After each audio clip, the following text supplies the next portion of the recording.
Hello, friends. I'm so glad that you made it today. Welcome back to my channel. If you're new here, let me go ahead and introduce myself. My name is Abby Ritchie. I'm the CEO and founder of Senior Savvy, and you can find me right here offering and creating new workshops that are going to impact your life. I don't get techie. I just stick to the basics, and I meet you where you're at. I'm going to go ahead and share my screen with you, and we can launch right into this. Now, if you were with me previously, you would have known that on one of our last month's videos, we talked about Google Docs. Now, I love to talk about Google Docs because it actually will save you money. I know many of you use Microsoft Word because you're used to it. And you know what? I don't think there's anything wrong with that, but there are options around it. And so one of the options I talked about last month was Google Docs. But if you're going to stick with your Microsoft Word, then you're in the right place. And I'm going to teach you something you probably did not know about using Word. Now, I know many of you are using Word basically to write documents. Usually you're writing in a letter to someone or you're updating your Christmas list, something like that. And a lot of my students are really only using Microsoft Word like 5% of its capabilities. So today we're going to talk about using Microsoft Word, but first, let me just congratulate you for being here. I know firsthand, getting on the computer, watching a class may not be the thing that you want to do, but you are lifelong learners. And for that reason, well done. If this is your first time joining me, my name is Abby Ritchie. I am the founder of Senior Savvy. I create many courses just for you, including creating secure passwords you can remember. Yes, even at 85 or 95 or 105, I have a method for teaching you how to create secure and unique passwords for every account that you have. I consider myself the daughter of many because many of my clients become like a parent to me, and I love you for that. I've got 2 kiddos. They are teenagers. I'd show you a picture, but they're not cute anymore. At least not right now. They're just hairy. So today we're going to talk about how to get Word if you don't already have it, creating a document, your home screen, saving things, that main ribbon that's up top, as well as some tips and tricks. Now, I do want to give you a heads up. This class is kind of academic. There isn't a lot of warm, fuzzy stuff here, all right? But I want you to know not all my classes are like this, especially if you're joining me for the first time. Mostly, we talk, I show you pictures, some nice graphics. This class, not really like that, okay? So I'm just going to let you know about that in advance. So right now, there are some classes like, we just have to get a little deeper and be a little more academic, and this is one of them. We're going to talk now about Word, what it is, how it's used, and the benefits. Microsoft Word, if you haven't heard about it, you've probably been living under a rock, but it is the word processing software that was developed by Microsoft in the good old 80s, right? Remember those days? And it's the most commonly used word processing software. In fact, all the other ones are pretty much built upon this one. Lets you edit, lets you modify, and lets you do all those other things that you've come to know and love. And it's a component of the Microsoft Office suite. You can buy it separately, but it's available for both Windows and Mac. In fact, I'm using it on Mac all the time. The latest version is 2019. So if you're using a very old version of Word, which you could very well be, I know you, it's time to upgrade that, okay? So how is it used? It's used for creating documents, right? And it's also used for editing documents. If you're having trouble editing your documents or editing documents that people are saving and sending to you, it might be because you're on that older version. You can import different graphics into there, different charts, that kind of thing. A lot of authors and researchers use it, and you can also detect any grammatical errors. So there are many benefits of using Word. People are familiar with the interface. It allows for collaboration, meaning you can be working on a document and you can send it to your co-committee chair head, and they can also be working on it. It's got built-in vocabulary, built-in spell check, and you can use it on both a Mac or a PC. So some of the differences between Google Docs, which I'm a fan of, and Microsoft Word. Google Docs is a free web-based application, okay? You can get it from the internet. You can also use Microsoft Word on the internet. There's a free version that you can use. It's not as robust as the one that you pay for. All of your documents can be stored either online or offline. And again, you can also do that same real-time collaboration with Google Docs. So the cost of Word, guys, is typically most of my students are doing $150 a year, $150 for an annual payment. You can also do just Microsoft Word for family or for personal, which is typically around $70 a month. That's commonly what my students are doing. You're paying $70 a year, $70 a year. You might just be using a teeny little bit of it. And that's the part that I don't like to see you do. There are several ways to get Word. Yeah, you could, we used to buy it in the box, right? And then we would install it. You can download it. Some of the bundle come with all of the features, Excel, PowerPoint, Office, Outlook, all that. And if you're not using that, let's just stick with the Word and that's it. Otherwise, you're paying for a whole lot more than you are using. Like I mentioned just a little while ago, you can also use Word online. A lot of people do. I do. I don't pay for it. I've shown many of my students how to use it online. And what you do is you basically go to office.com. You need to have an Office account, which you probably already have, and log on and use it there. When you're going to create a document, which is mostly what we're all doing, you're going to go ahead, you're going to go to the home screen, and you're going to go to new because you're going to create a new document, and you're going to open that up. Now, most of the time, what we're doing is we're just using a blank document, right? And I want you to point out, and I just want you to notice that if you have to make any changes to your account, you would click on account right there. And it's not big, it's not flashy, but it is down there. And I want you to know that it's there when you need to make any changes. I think most of us like to use a blank document to get started, but we can also use some of the templates in place. And oftentimes I look at, what I've been using lately, and then I usually build on that myself. But you can also search for some new templates, especially if you're coming up with a flyer, a brochure, or a certificate, something like that. And I don't want you to think that's going to be too difficult. However, if creating things in Word has been a challenge for you, in one of my next upcoming workshops, I'm going to talk about a new way to create graphics and flyers and that kind of thing in a program called Canva. Now, in Word, all of the documents that you have saved, they get saved either on your computer, or they also get saved in OneDrive. OneDrive is the Microsoft equivalent to iCloud. So if you're using an Apple device, everything you're using gets backed up to the iCloud. And if you're using a Microsoft product, it gets backed up to OneDrive. It's a newer feature. A lot of people don't know about it, and I like to let you know.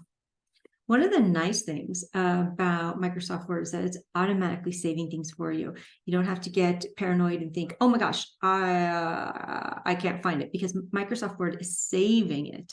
But when I always start a new document, I like to go up top and I like to name and title my document right away. Otherwise, the autosave is just going to use the first couple of words that you've typed in your document, and that will be the title of your document. I want to go ahead and discuss now the ribbon up top. Yes, they call this a ribbon. That's sort of like in the typewriter days, you have the ribbon up top. That's what Microsoft Word calls it. So now let's break it down. Let's talk about the ribbon up top. Each section of the ribbon is called a pivot. And that's kind of a weird word, but it's called a pivot. And so when we talk about the home screen or the design screen or the layout, all of those are in different pivots, different sections. So one thing I want to point out here that you may not have seen before, and I hope this helps you, is that there is a little microphone on the far right side of the home screen, within the home pivot up top. All right, you'll find it on the right of the ribbon. And when you click there, you can dictate anything.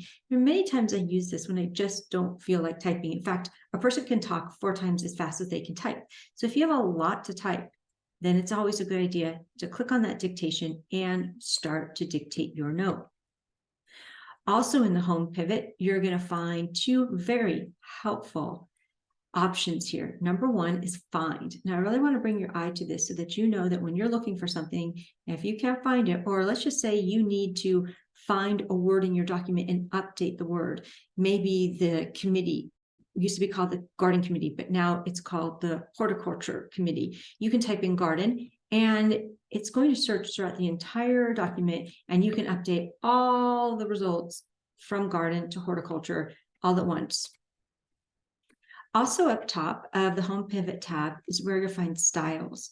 So styles are going to allow you to establish a pattern. So for instance, if you are always making the first line in your paragraph indent 3 times, then this is where you would create a style. If you always want to make the top paragraph or the first line of the paragraph bold, you would create a style just for that. As we're moving right along the ribbon, we're going to come to the Insert Pivot tab. The Insert Pivot tab is where you can put a cover page, you can put a page break, you can insert a table, pictures, and a chart into your Word document. And then you can also design certain things in your page. You can include the header and the footer, okay? And if you want to get a little more detailed and you want to have more design features, you can click on the Design Pivot tab, and you can adjust some of the themes, the colors, the borders, and you can also mark it up. Now, within the Layout Pivot tab, that's where you're going to find your all-important margins. I know how many of you love to establish your own margins, and this is where you will be able to do that. You can also choose the page orientation if you want it to be landscape or portrait. You can put in columns. You can even specify indenting, and I know how much you like that. In the Review Pivot tab, this is where you can do spell check. I need that all the time on everything. You can do a word count. So if you know that an article you're submitting can only be 284 words max, this is where you would find that out. You can also have your documents read aloud to you. Yes, sometimes just hearing it out loud will help you catch certain things. And if you need to translate, you can do that in Word as well. While you're in the Review Pivot tab, what you can do is you can send a link and you can share your document with anyone via email. This is a very handy way to collaborate on documents together without having to leave Microsoft Word, go into your email, download this document onto your desktop, drag it over there. You can do it all directly within the Review Pivot tab. Now, I'm going to share with you some tips and tricks. And the first one is search. Now, up at the top, very, very, very top, above the ribbon, you're going to find a little area up there that says, tell me what you want to do. And this is really handy because if you can't remember where the spell check is, or you can't remember where the margins are, you can simply just type in margins and it will show you where to find that. I don't expect you to remember where everything is, and neither does Microsoft Word. If you want to also look at your clipboard, I know people will say, well, what if I do so many edits, I don't know how to get back to where I was. Well, you can go to your clipboard and you can see all of your past clips. You can also view your Microsoft Word in the dark mode if you want to. I know for a lot of you, you have vision challenges. I know that you also experience visual fatigue, as do I, staring at the computer. And anytime you can put your computer into a dark mode, it's really going to save on the brightness. It's going to help you with your overall visual fatigue and just feeling more comfortable throughout the day. A couple of other things here I want to bring to your attention. There is a sort by alpha, number, and dates. And that is going to be up top, also in the Home Pivot. And so if you have a whole list and you've typed them all and then you realize you needed to alphabetize them, you could do that right there by clicking that A through Z down arrow. Now let's talk about finessing some common tasks here. Yes, you can absolutely copy, paste, doing all that. But did you know you can use your keyboard for certain commands so your hand does not have to leave your keyboard? Something like a Control-C is going to do the copying for you, or a Control-X will do the pasting or cutting, and then Control-V for pasting. Again, I mentioned this earlier, but I want you to know it's right there, spelling and grammar. What will typically happen is if there is a spelling error, Word will automatically underline it and draw your attention to it. We talked earlier about finding certain things in documents, but I want to bring your attention to this. It's called Find and Replace.